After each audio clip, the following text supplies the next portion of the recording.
Hi guys, and welcome back to the channel. If you haven't already subscribed, be sure to hit that button and support Beyond RC. Okay, so the first question we're going to ask ourselves, why ditch the ready to run radios? They must be good enough. They were included with your expensive model. For what reason would you want to then straight away ditch one of these and go for something aftermarket? Okay, so one of the first reasons why you'd want to actually ditch your ready to run radio is if you're getting lag issues. I mean, let's just put this over to the side. Let's just talk about the STX2 for a moment. Now, this is one of the main culprits for lag issues in the RC community. Now, this thing is actually included with many armour vehicles now from the factory. Even the really expensive ones, you will get this included in the box, and guys, it is absolutely horrific. This thing is ready for the bin. Like, I would not recommend this to anyone, and they do actually sell these separately. Now, I'm not going to hate on Horizon Hobby, I'm not going to hate on Spectrum. You know, they are a good brand. I used to run Spectrum radios all the time, so I'm not going to stand here and hate on them and say that they're no good and they're rubbish, because they are great. It's just this particular radio isn't great. Don't get me wrong, there are some nice features on this.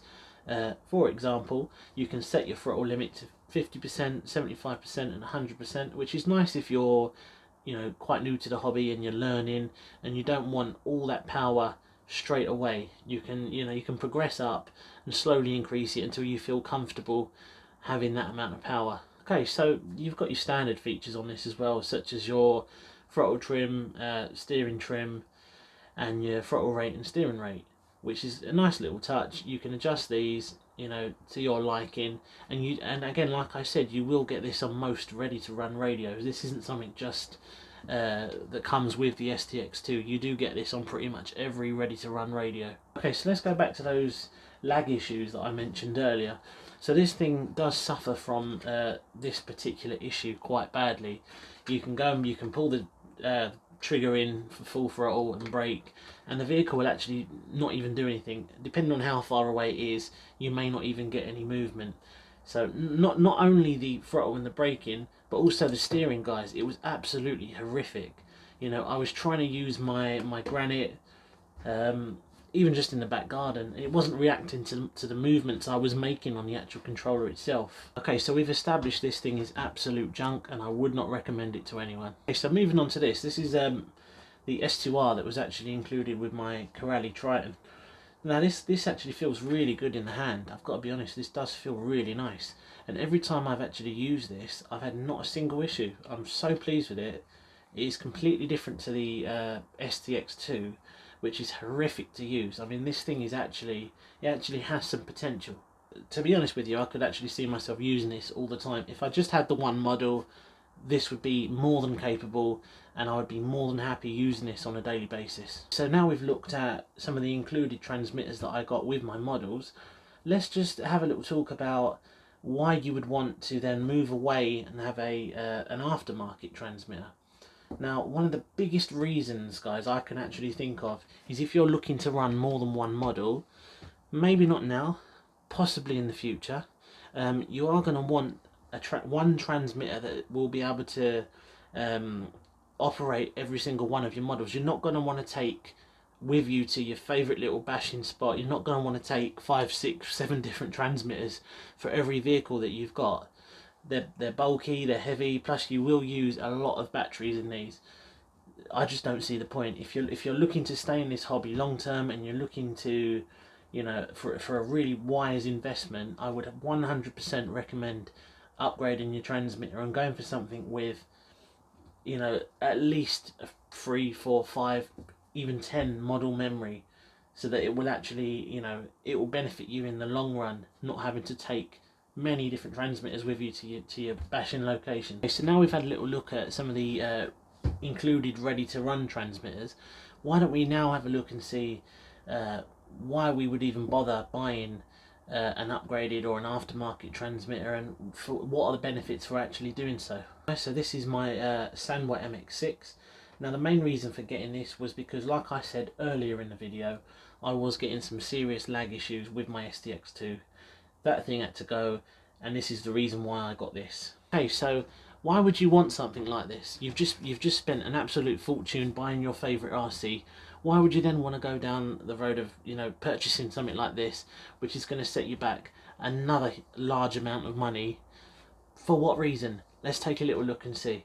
Hey guys, I don't want you to think that this is a review for this particular transmitter, because it's not. This is purely an example. This was the one that I actually went for, and the reason I went for this is because I feel like it is the best looking for the money. It offered me exactly what I wanted it to do. And Sanwa, from what I've heard, I've never owned a Sanwa transmitter before, but from what I've heard, they are very good at what they do. I really do think I will take advantage of the 10 model memory on this. I can see myself purchasing quite a few RCs. I've already got a long list of projects that I want to go for and I want to try and attempt. So I really do think that I will end up using the 10 model memory on this. Another nice feature that you do get on a lot of aftermarket radios is the fact that you can actually name your models as well. Now I really do think, and this is a bit of a personal thing perhaps, but I really think it's a nice little touch, and I really do think it just gives it that little bit of personalization, which I really do enjoy. Another nice feature that you get with a lot of these aftermarket radios, guys, you can actually adjust the endpoints, you can adjust sub trim, exponential. There's a list of different things that you can adjust on these to make your experience as good as it can be. So now we've talked about all of that, would I actually recommend ditching your ready to run transmitter and going for something such as this? 100%. You will enjoy the experience so much more from owning something like this. You're getting flexibility, you're getting the option to just carry the one transmitter as opposed to loads of them. You will absolutely enjoy having that one go-to radio as opposed to having so many different ones. Okay guys, so I'm not going to make this video too long today. This was just a little bit of a an insight as to why you would potentially want to do something like this, and it's pretty much why I did it. You know, I had a bad experience with my ready to run transmitter, and this is the reason why I went for something like this. Hope you enjoyed the video as always. If you haven't already, guys, please feel free to subscribe. I'm going to be making a lot of changes to the channel in the coming weeks. I've got loads of new ideas.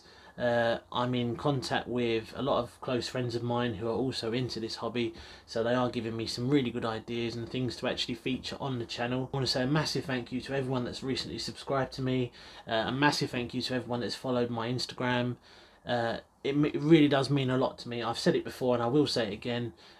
It shows me how much, you know, you guys really appreciate the time and the effort that I'm putting in to bring this content to you.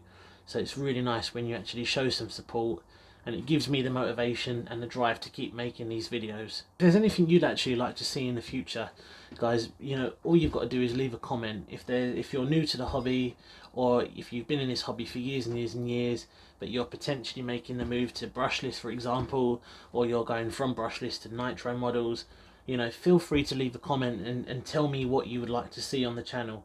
I want to be in close contact with you guys. You know, I want you to be able to ask me questions, and I want you to be able to tell me what you want to see, and I'll do my very best to actually provide that to you. I think we'll leave it there now, guys. I hope you enjoyed this one.